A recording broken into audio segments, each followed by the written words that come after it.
2 நாளாகம புத்தகம் 20ஆம் அதிகாரம் 15ஆம் வசனம். சகல யூதா கோத்திரத்தாரே, எருசலேமின் குடிகளே, ராஜாவாகிய யோசபாத்தே கேளுங்கள். நீங்கள் இந்த ஏராளமான கூட்டத்திற்கு பயப்படாமலும் கலங்காமலும் இருங்கள் என்று கர்த்தர் உங்களுக்கு சொல்லுகிறார். இந்த யுத்தம் உங்களுடையதல்ல, தேவனுடையது.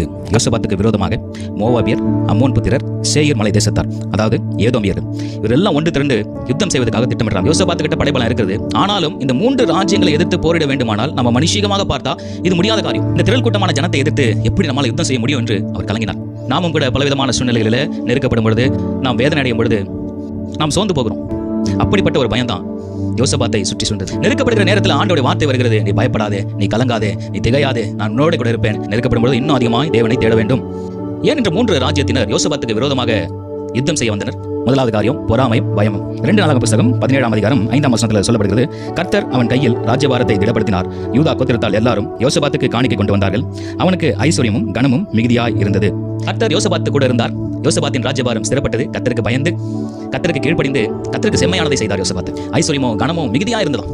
இதை பார்த்து விரோதிகளுக்கு பொறாமை. இதனால் அங்க இருக்கிற குடிகள் கூட, அந்த ஜனங்கள் கூட யோசபாத்துக்கு ராஜாவுக்கு காணிக்கை எல்லாம் கொண்டு வந்து செலுத்தினாங்க. அப்படிப்பட்ட ஒரு ஸ்தானத்தில் ஆண்டு வைத்திருந்தார். ராஜ்யம் பலத்து இவன் அநேக ராஜ்யங்களை சுதந்திரித்துக் கொள்வான் என்ற பயம் வேற. 2வது பாயிண்ட், பழைய பகை. இந்த மோவாபியரும் அம்மோன் புத்திரரும் யாருன்னு பாத்தீங்கன்னா, இவர்கள் லோத்தின் சந்ததியினர். இவர்கள் பல சமயங்களில் இஸ்ரவேல் ஜனங்களுக்கு விரோதமாக எழும்பி யுத்தம் செய்ய வந்து போராடி கொண்டே இருந்த ஜனங்கள். சேயீர் மலை தேசத்தார், அதாவது ஏதோமியர் யார் என்று பார்த்தால் ஏசாவின் சந்ததியினர். அவர்களுக்கும் யாக்கோபின் சந்ததிக்கும் பழைய விரோதம். விரோதிகள் எல்லாம் ஒன்று திரண்டு கூடி யோசபாத்துக்கு விரோதமாக வந்தார். நம்மை சுற்றிலுமாக அநேகர் எழும்பி இருக்கலாம். நீங்க ஒருவேளை இப்படிப்பட்ட சூழ்நிலை கடந்து வந்தீங்கன்னா, ஒரு காரியத்தை மாத்திரம் பண்ணுங்க, தேவனை விட்டு விலகவே விலகாதீங்க. அவருடைய சமூகத்தில் நித்தமும் காத்திருந்து பதில் வர வரைக்கும் ஜபத்துல போராடுங்க. யோசபாத்து கர்த்தருடைய வழியில சென்று யூதாவில சுத்திகரிப்பு செய்து மக்களை மீண்டுமாக தேவனிடத்துல சேர செய்தவன். இதனால சத்துருக்கு பொறுக்கல. சில மனுஷங்க கூட இருப்பாங்க, நீங்க நல்லதே செஞ்சாலும் அது தப்புன்னு சொல்லி நம்மள மாட்டி விட பார்ப்பான். இவங்கெல்லாம் ஏஜென்ட்ஸ் ஆஃப் சாட்டன். இந்த சூழ்நிலை யோசபாத்து என்ன செய்தார் தெரியுமா? யோசபாத்து தன்னைத்தானே தாழ்த்துகிறார். யூதா ஜனங்களும் எருசலேம் குடிகளும் ஒன்று திரண்டு ஆலயத்தில் வந்து ஆண்டவரை துதித்து ஸ்தோத்தரித்து பாடல் பாடி ஜெபிக்க ஆரம்பிச்சிட்டாங்க. யோசபாத்து ஒரு ஜபத்தை செய்கிறாரு. ஆண்டவரத்தில் சொல்ற காரியத்தை பாருங்க. நாமும் இதை தான் கத்துக்கணும். நம்ம சோர்விட்ட நேரத்தில் கன்ஃபஸ் பண்ணிடுங்க, ஆண்டோட பாதத்தில் இறக்கி வைங்க. இந்த ஏராளமான கூட்டத்திற்கு முன்பாக நிற்க எங்களுக்கு பலன் இல்லை. நாங்கள் என்ன செய்வது என்பதே தெரியவில்லை. எங்கள் கண்கள் உண்மையே நோக்கி இருக்கிறது. நான் என்ன செய்ய போறேன்னு எனக்கு தெரியல. இதுக்கு நீங்க தான் வழி, நீங்க தான் வரணும், நீங்க தான் பேசணும்.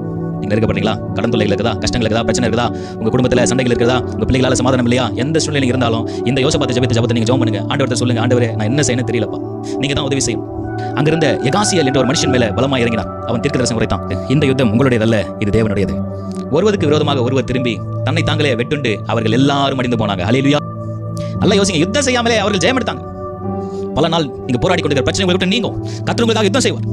ஜபத்தில் தரித்திருந்து காத்திருங்க. யோசபாத்துக்கு உதவின தேவன் உங்களுடைய கண்ணீரை கண்டு இருக்கிறார்.